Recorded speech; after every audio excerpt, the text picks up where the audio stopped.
lembah Sungai Kuning antara tahun 2852 dan 2205 sebelum Masehi, desa-desa awal di Cina mendapat raja tetapi menolak ahli waris raja.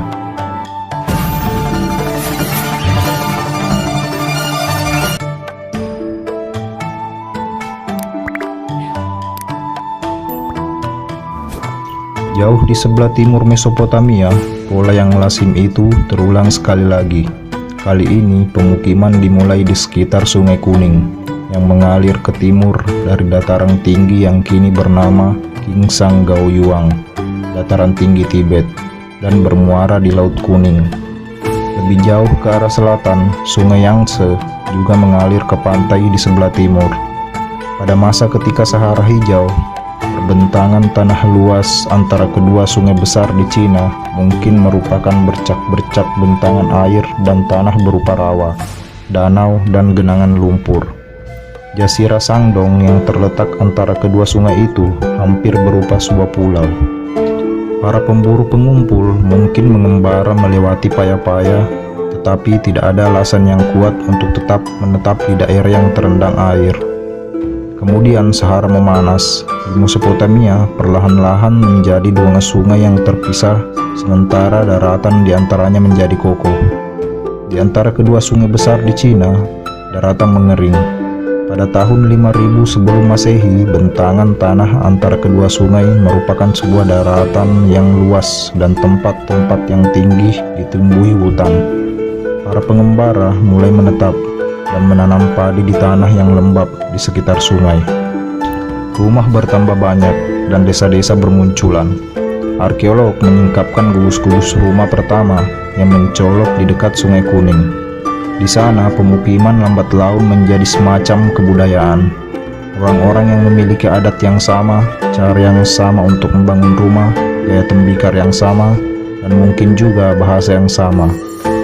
Kebudayaan Sungai Kuning itu yang kini kita sebut Yangzhou bukanlah satu-satunya gugus pemukiman di Cina. Di pantai tenggara Cina yang menghadap ke Laut Cina Selatan muncul kebudayaan lain yang disebut Lepangkeng. Lebih jauh ke selatan di lembah Sungai Yangtze berkembanglah kawanan Qinglian. Di bawah kelokan besar selatan Sungai Kuning muncullah gugus pemukiman keempat, Longshan.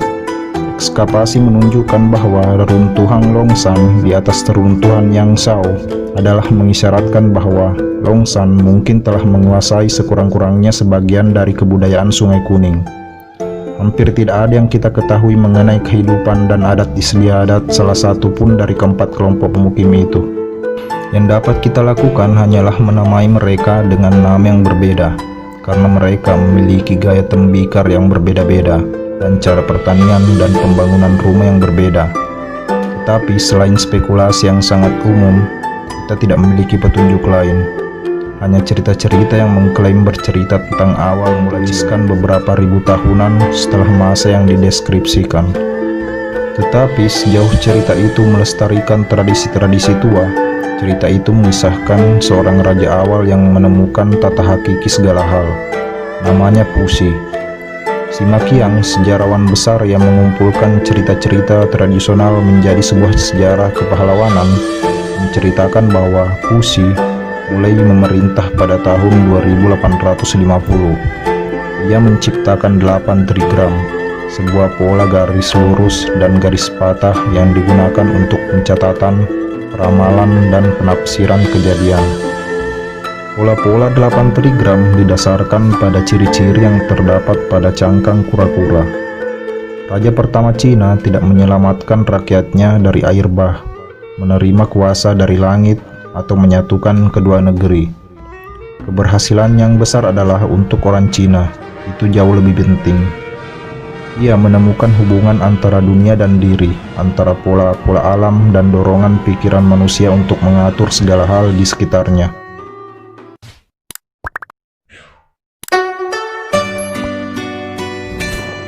Dalam legenda Cina, Pusi disusul oleh raja besar kedua yaitu Shennong yang untuk pertama kalinya membuat bajak dari kayu dan menggali tanah.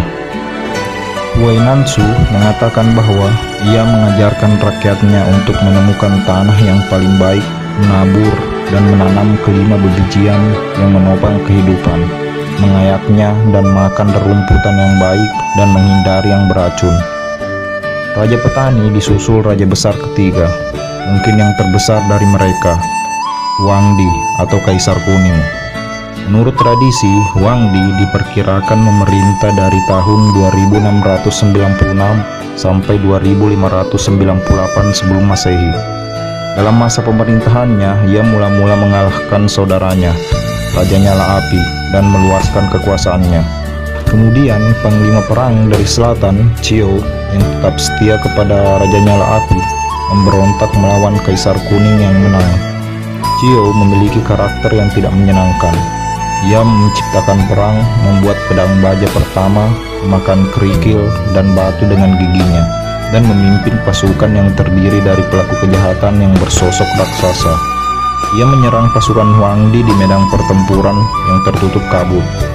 Huangdi harus menggunakan sebuah kereta sihir yang dilengkapi dengan kompas untuk menemukan jalan menuju ke titik pusat pertempuran, yang akhirnya ia menangkan. Cerita itu anakronistik. Belum terdapat kompas di Cina pada tahun 2696 sebelum Masehi. Belum terdapat kota juga. Ketika Memphis di Mesir dan Kis di Mesopotamia berkembang, pemukiman-pemukiman Sungai Kuning masih berupa gugus-gugus rumah bertiang kayu dan berdinding anyaman, dikelilingi parit dan tembok tanah. Orang-orang di pemukiman itu sudah belajar menangkap ikan, menanam dan memanen bebijian, dan kita mengasumsikan memerangi penyerbu. Huangdi, jika ia berperang demi kekaisarannya melawan saudaranya dan panglima perang saudaranya, memenangkan kekaisaran yang bukan terdiri dari kota-kota dan pedagang-pedagang yang makmur, tetapi gugus-gugus gubuk pedesaan yang dikelilingi sawah dan ditanami padi dan ketan. Tetapi suatu peralihan terjadi dalam struktur pemerintahan di Cina setelah penaklukan yang dilakukan Huangdi. Di Sumer, ide kekuasaan turun-temurun sudah cukup kokoh pada waktu itu. Agaknya hal sama muncul hampir seketika di Cina. Huangdi, raja terakhir dari ketiga raja, disusul oleh seorang raja bernama Yao. Yao yang penuh kebijaksanaan agaknya berada di Cina, di mana sudah terjadi kebiasaan bahwa seorang raja menyerahkan kekuasaannya kepada anak lelakinya. Namun Yao melihat bahwa anak lelakinya sendiri tidak layak mewarisi tahta.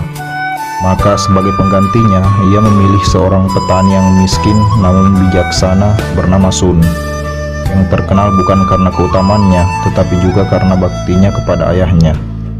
Sun yang menjadi raja bijaksana dan adil mengikuti pola rajanya sendiri.